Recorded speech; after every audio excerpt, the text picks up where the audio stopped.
Assalamualaikum warahmatullahi wabarakatuh. Perkenalkan, nama saya Vika Anggraini dengan NIM 23080250041. Di sini saya ingin menjelaskan tentang konsep berpikir kritis Islami dalam bimbingan konseling pendidikan Islam. Untuk pendahuluan, latar belakang. Di era globalisasi, berpikir kritis menjadi keterampilan esensial. Islam mendorong penggunaan akal dan nalar, menawarkan konsep berpikir kritis berlandaskan tauhid dan akhlak. Dalam bimbingan konseling pendidikan Islam, ini menjadi pendekatan strategis untuk membantu peserta didik menyelesaikan masalah secara bijak dan etis. Rumusan masalah dan tujuan. Rumusan masalah yaitu ada pertama, apa pengertian berpikir kritis Islami? Yang kedua, bagaimana penerapannya dalam bimbingan konseling? Yang ketiga, apa relevansinya terhadap pembentukan karakter? Untuk tujuan penulisan yaitu 1. Mengkaji definisi dan konsep dasar. Yang kedua, menganalisis penerapan dalam bimbingan konseling. Yang ketiga, menjelaskan kontribusi pada pembentukan karakter. Kemudian, manfaat penulisan.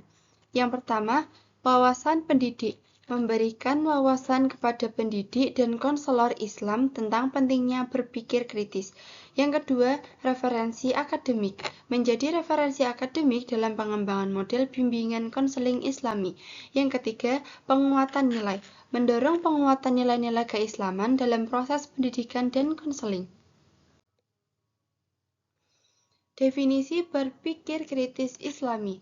Berpikir kritis Islami adalah kemampuan menilai informasi berdasarkan prinsip Islami seperti tabayun, hikmah, dan akhlak. Menurut Sulaiman dan Syakarovah 2018, ini melibatkan logika, bukti, dan kesadaran bias berlandaskan nilai tauhid. Kemudian untuk pandangan ahli dan konsep dasar yaitu menurut Anwar Sutoyo menekankan konseling Qur'ani sebagai pendekatan berpikir kritis berakar pada Al-Quran dan hadis. Kemudian menurut Nur Hidayah 2019, bimbingan konseling Islami bertujuan membentuk insan kamil berakhlak karimah melalui pendekatan spiritual dan rasional.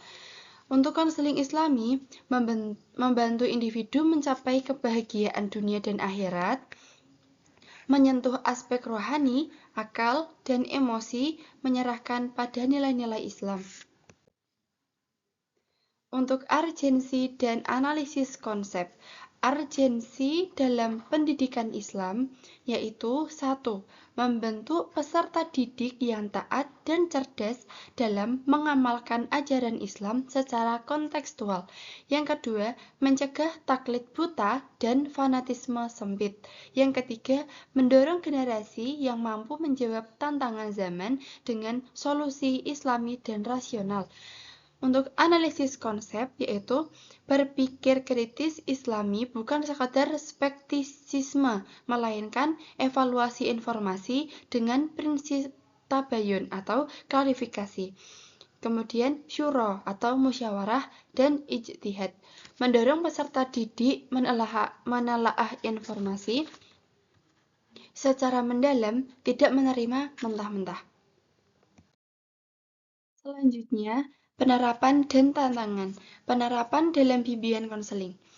Konselor membantu klien mengidentifikasi akar masalah, menyaring solusi berdasarkan nilai Islam, dan mengembangkan sikap reflektif. Contohnya, mengajak remaja menelaah perilaku melalui pendekatan Qur'ani dan logika Islam. Untuk tantangan, yaitu kurangnya pelatihan konselor, budaya pendidikan yang menekankan hafalan, kemudian minimnya literatur konseling berbasis nilai Islam. Nah, untuk solusinya yaitu mengembangkan kurikulum konseling Islami berbasis berpikir kritis. Yang kedua, pelatihan guru dan konselor. Yang ketiga, kolaborasi akademis, ulama, dan praktisi. Kemudian untuk kesimpulan dan saran. Kesimpulannya yaitu berpikir kritis Islami adalah pendekatan krusial dalam bimbingan konseling pendidikan Islam. Berlandaskan Al-Quran dan hadis, konsep ini memperkuat konseling dalam membentuk karakter peserta didik yang berakhlak dan rasional. Kemudian untuk saran, perkuat landasan teoretis dengan referensi pemikiran Islam oleh Al-Ghazali dan Ibnu Sina. Kemudian, integrasikan nilai-nilai berpikir kritis Islami dalam praktik konseling.